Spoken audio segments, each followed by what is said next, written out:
AP Palnadu జిల్లాలో అంబేద్కర్ జయంతి వేడుకలు జరిగాయి. పిడుగురాళ్ల పట్టణంలోని వైఎస్ఆర్సీపీ కాంగ్రెస్ పార్టీ ఆఫీసులో అంబేద్కర్ చిత్రపటానికి పూలమాలలు వేసి నివాళులర్పించారు మాజీ ఎమ్మెల్యే కాసు మహేష్ రెడ్డి. ఇకైతే అంబేద్కర్ ఆశయాలను సాగిస్తుంది వైఎస్ఆర్ కాంగ్రెస్ పార్టీ అని అన్నారు. కార్యక్రమంలో వైఎస్ఆర్ కాంగ్రెస్ పార్టీ కార్యకర్తలు, నాయకులు పాల్గొన్నారు. విశాలమైన భారతదేశం స్వతంత్రం వచ్చిన తర్వాత మనకి రాజ్యాంగం రచించి హక్కుల్ని కల్పించి ప్రతి భారతీయుడు కులం ఏదైనా, మతం ఏదైనా, భాష ఏదైనా, ప్రాంతం ఏదైనా సమాన హక్కులతో ఒకే రాజ్యాంగం కింద, చట్టాల కింద స్వేచ్ఛతో, స్వతంత్రంతో ఈ దేశంలో బ్రతికే హక్కులు కల్పించారు అంబేద్కర్ గారు.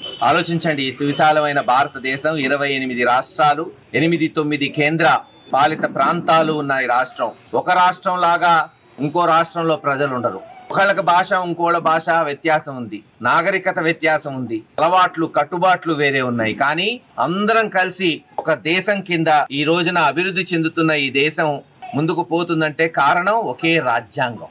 ఒక గొడుగు కింద ఈ విభిన్న జాతులు, కులాలు, మతాలు, ప్రాంతాలు, వర్గాలు మరి ఇంతమంది కలిసి హాయిగా నివసిస్తున్నాం.